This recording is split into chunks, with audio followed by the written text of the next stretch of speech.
ఈరోజు వీడియోలో మనము ఉల్లగడ్డలు ఫ్రై చేసుకుందాం.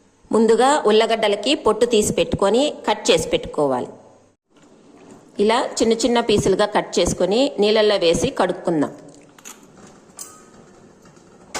ఇప్పుడు కొద్దిగా ఆయిల్ వేసుకొని సాసవలు వేసుకున్నాం. కడిగి పెట్టుకున్న ఉల్లగడ్డల్ని ఇందులో వేసుకుందాం. స్టవ్ని సిమ్లో పెట్టుకొని ఉల్లగడ్డని ఉడకనిద్దాం.